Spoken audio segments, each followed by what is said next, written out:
What's good, guys? LM7 here, doing another comparison video. This time, we'll be comparing the new Ultimate Collector's Assault on Hoth set with a whole bunch of other stuff that they took ideas from. Now, I got my handy-dandy note card, because there's a lot of stuff to compare and I don't want to forget anything. But, without further ado, let's get started on some of the easy things. Alright, so, first off, we're going to start with the little turrets that you guys can see in the front here. So,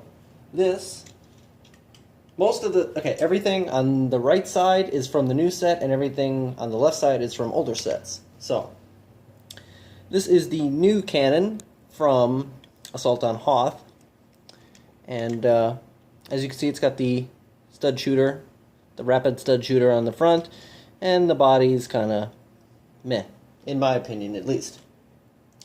Now, this gun has been created a few times, but the last model, other than the one we just got, the previous model comes from set 75014, and this is the version of the cannon. Now, frankly, I like the older version way better. So let's take a closer look and see. I'll get a little closer here. So obviously they didn't have any stud shooters on the older one, and the body has been redesigned. Now, the newer one, I feel they put more work into fitting the stud shooter on than actually designing the cannon itself. So overall, the older one looks better. But I do like this addition. I like this. If they would have covered up that on the older one, it would have been perfect. I like the little handle section that they have. You can angle it up and down so you can, pretend like the cannon itself is moving upside down. Where this one actually does move up and down. I mean, so I guess that is a bonus. The older one cannot do that. And, they both spin. They're both on the 4x4 platform that can spin. But, other than that, other than this small little feature here, you can even add your own pieces. Heck, I could even take those pieces off of the newer one and put them here and make it look a little better, in my opinion. But overall, I think set 75014 wins with this cannon. Now, that's not to say that set also came with the snowspeeder, and I'm not going to compare it to that snowspeeder because there's a more current one that I should show instead. So, when we're done with something, I'm just going to put them off to their respective sides so we don't have to see them anymore. So there's that. There's one win for older sets, but you can already see that the new set has taken ideas from every other little set. And just from looking at the rest of the stuff that I have, oh, the light is getting in the way here. Just from looking at all the rest of the stuff I have, you can tell that they took a lot of ideas from other sets. So, let's move on to the next cannon. So this is the one from the new set, obviously, because it comes from the right side. And, you can see it's got a nice sticker detail on the front and two spring-loaded shooters, and it opens up and spins and all that fun stuff. We can open up here, we can see the inside. Not too much detail, but you can fit a person in there if you want. I think it looks kind of ridiculous with a person in there, to be honest. But then we look at the latest edition of it, and you say, well, that almost looks exactly like the one you just had. And you're not wrong. This is from the newest Hoth set that's not a collector's edition. It's just a regular series set, 75138. And this is pretty much the main draw to that set, was the new cannon and the improved Hoth minifigure. There's only one real noticeable difference. They even use pretty much the same building techniques to achieve the same thing. So, as you can tell, the only different building technique is where the spring-loaded shooters are. You can see the studs here, and they're on the sides, whereas these are in the middle and they're covered up more nicely. This one, I feel, does that middle section better. while it still has the ridiculous spring-loaded shooters on it, it covers up the front and makes it look nicer. Like, see, on the newer one, we can see the studs, and you generally don't want to see that. I like how they fit this little piece right there. If they would have done that to the newer one, I think it'd look better. But other small noticeable differences, if you look at the bottom, you see you have the 4x4 plate, and then you see you have a dark gray 4x4 round plate. Well, the older one has another light gray round plate there, where the newer one does not. So there's a little bit of a height difference there, and something similar happens right here. There's a 4x4 plate here on the older one, right above the spring-loaded shooters, and there is not one on the newer one. But other than that, you can see some slight color differentiation. This uses a black piece, and then this one's white. I do prefer the white one a little better. So they did improve like that singular piece. But they even have the same features and everything. Spinning, shooting, and opening up. But if we look on the inside, it's a little bit different built. You can see the 1x2 slopes have studs on top on the newer one. They do not on the older one. And this whole section is tiled off here, where in the newer one they leave this gap right here, which they could have just filled in to make the whole gun itself more structurally sound. But comparing the two, they're both almost identical, so there's no real clear winner. If I have to pick a winner, I'll pick the older one again, only because of this piece right here. I just think it makes it look a little nicer. But other than that, they actually even use the same stickers, so that's a little disappointing, I guess you could say. Let me try and do something here.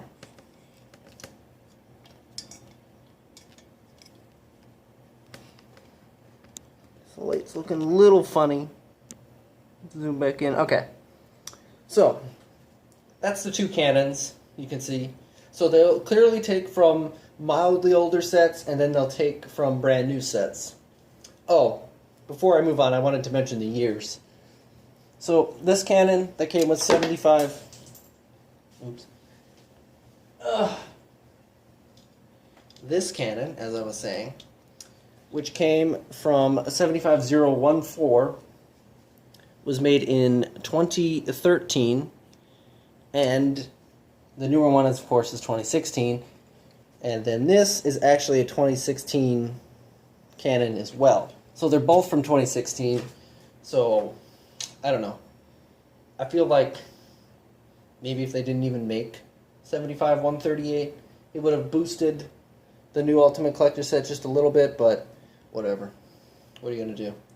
Anyway, so there is that.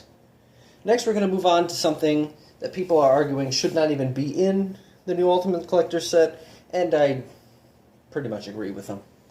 So, this is the new Wampa Cave.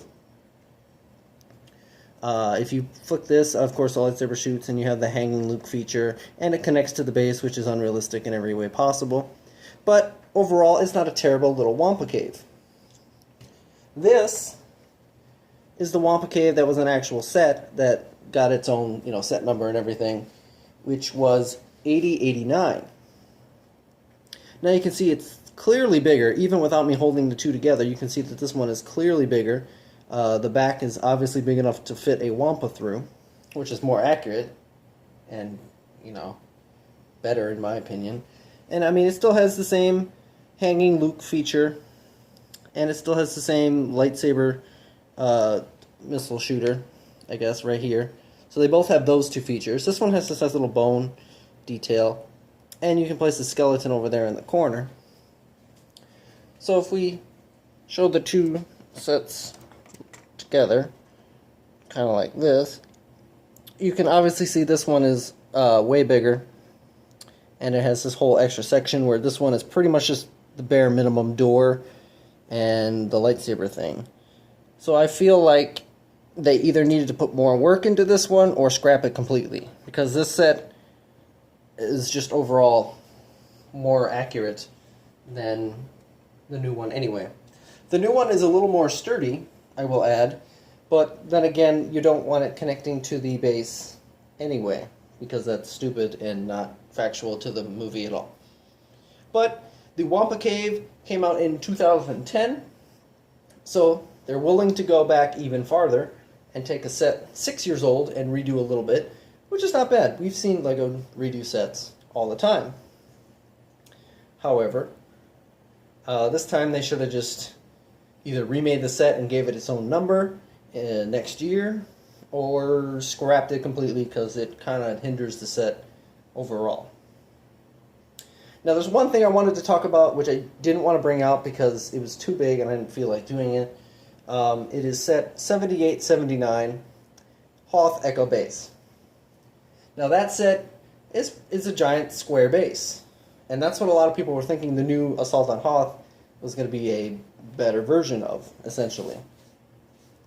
We were all wrong. But that base also had the Tauntaun feeding station, but they built that into the base itself. This one highlights the new set, this one, Assault on Hoth, highlights it as a iconic feature. Last time I checked, people don't go, oh yeah, I remember feeding the Tauntaun scene. No. Wrong. But anyway, that's my little dig into that set. So, yeah, that set came out in 2011, so a little newer than the Wampa Cave, but pretty old in comparison when it comes to remakes and stuff like that.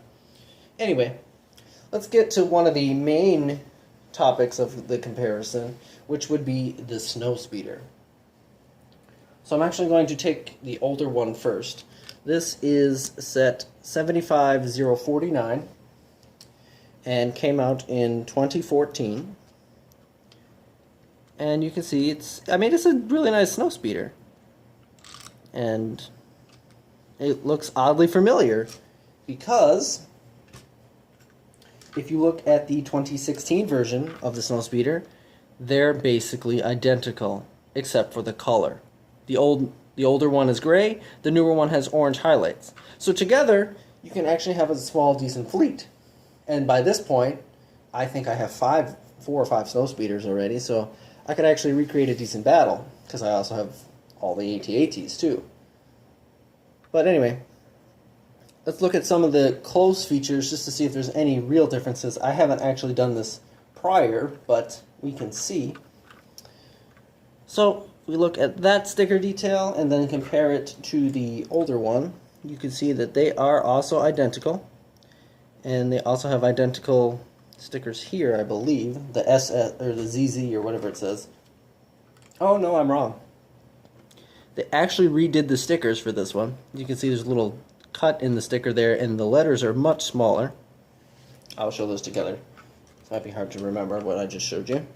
But anyway, stickers on the glass here are slightly different. The guns are made exactly the same on both sides. Now let's open up the controls here. Let me take a quick look. They're actually identical, just like I thought. I'd show you guys, but that'd be really hard to show identical inside, so I'm just going to work on the back instead. So if we look here, you can see the gun and the harpoon launcher and all that. And I actually fired a spring-loaded shooter, but I hit my finger, at least. That's a bonus. So,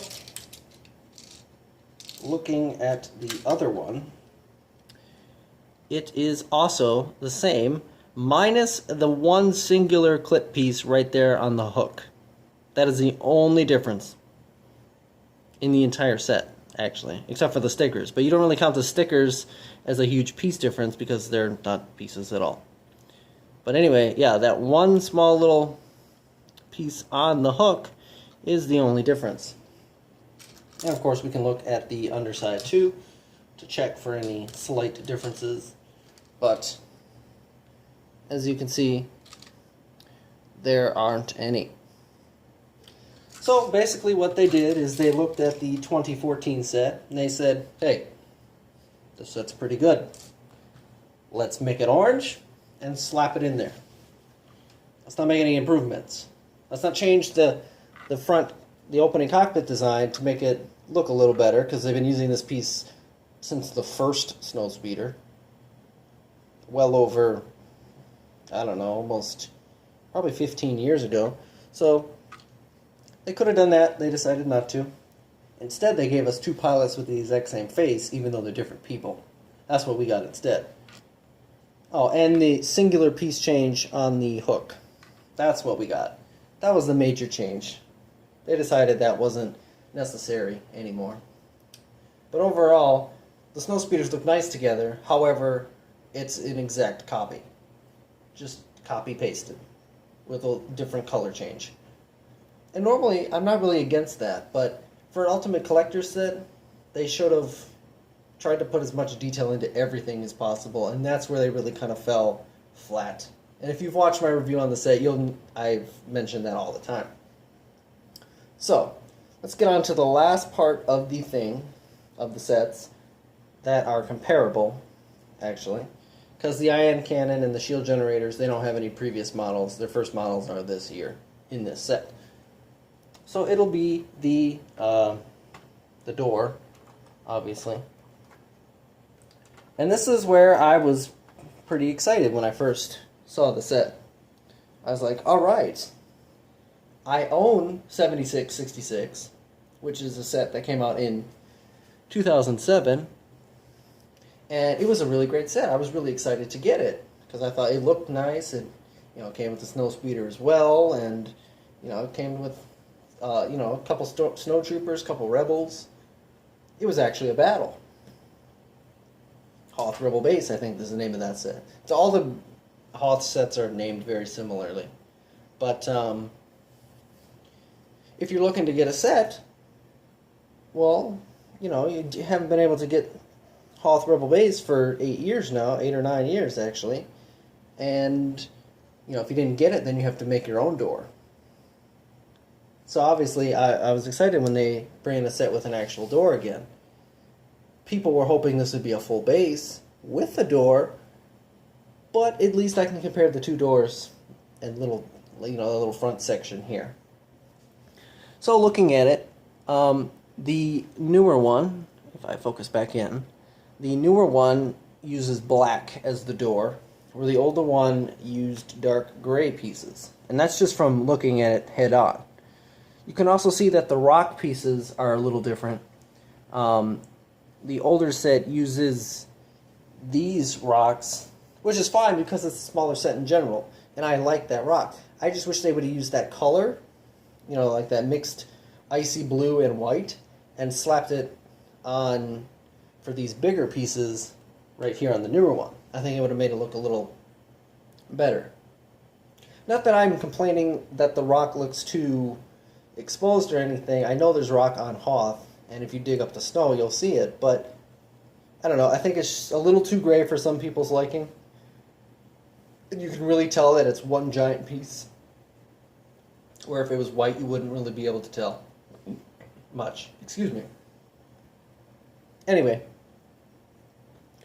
so the little light beacons right here on the older set, they chose to get rid of those completely, and I can accept that choice because I don't really know why those lights are there.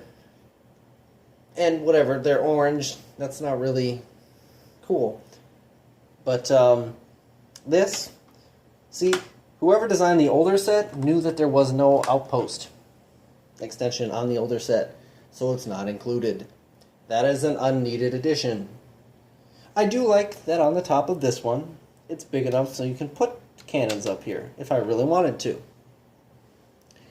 It's not accurate at all, and to even remotely look good, I'd have to have several cannons, because if I was going to do it, I'd put two on top to make it symmetrical at least, because that's pretty much how the base would be anyway. But then I'd need more to fill in the front trench section.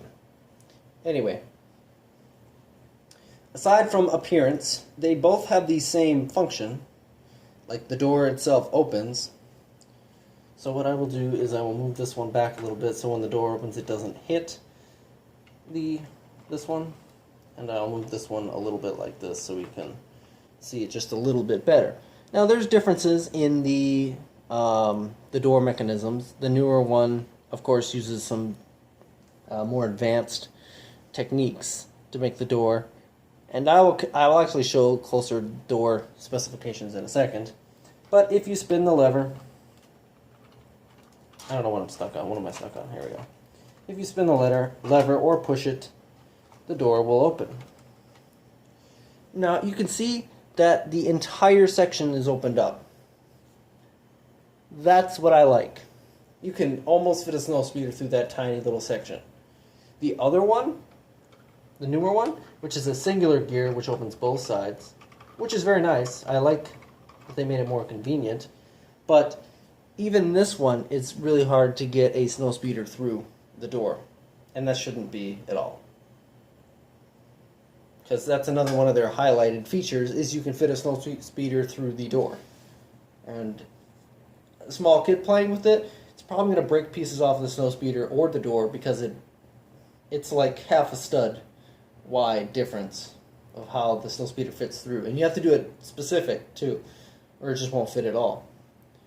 But anyway, the newer one uses different designs to make the snow look like it's there.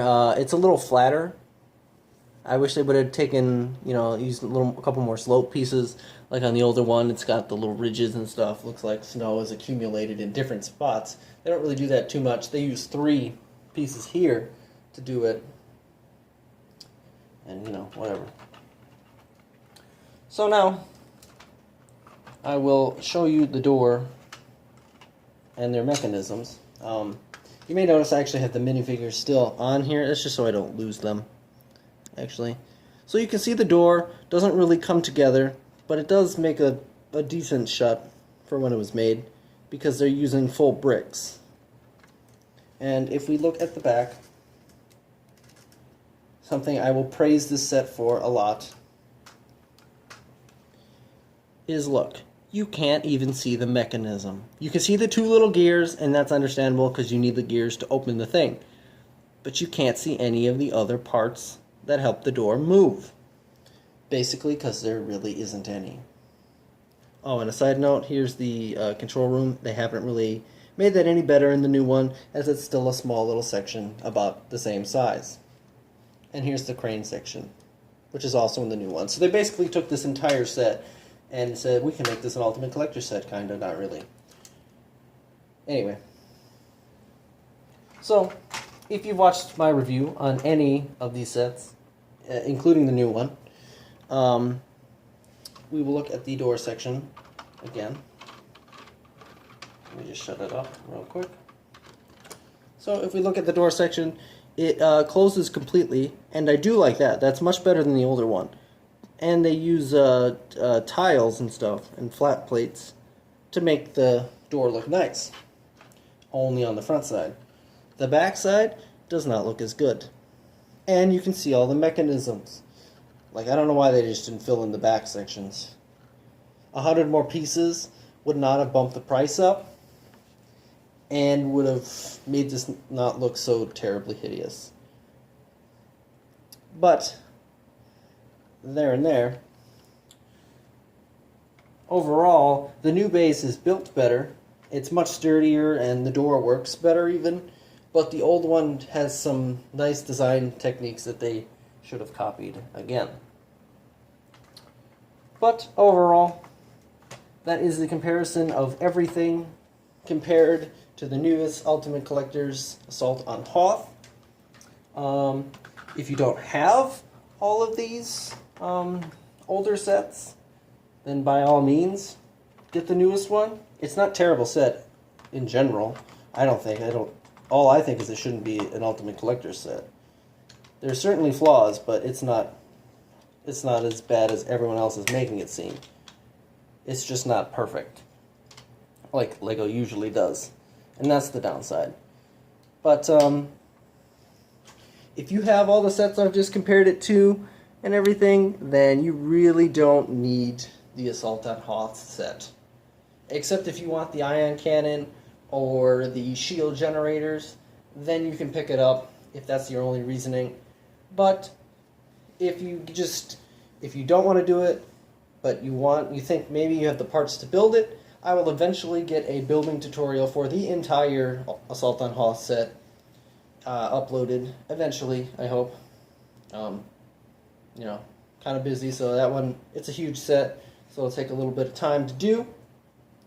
But in general, I think if you bought set 78, 79, you're pretty much good on Hoth bases. I feel like it's not, I don't have it out here, it's the one that was too big for me to bring out. It would have taken up too much extra room. But if you have that set, I feel you're pretty solid on Hoth sets. Slap an AT-AT, and I'm sure at this point you probably have a snowspeeder unless you're a brand new collector, and then you're good for a Battle of Hoth. Overall, I think you should get, just in my opinion, you should, for the door, you definitely want this door, the newest door. It's very nice on the outside, but you'd have to do some patchwork on the inside to make it not look horrendous. But anyway, if you buy the 2014 Snowspeeder, if you have that one, if you have the 2011 Hoth base, that's a good one. If you have the AT-AT, any of them work. And if you have a couple turrets, you can pretty much make your own Battle of Hoth without having to spend $250 on not an Ultimate Collector set. Let's just hope they make it up to us with the new Collector's Death Star later in the year. But other than that, if you enjoyed the video, please leave a like, comment, and subscribe. It helps me out. I appreciate it. And stick around for an eventual building tutorial on Assault on Hoth. Thanks for watching. See you guys later.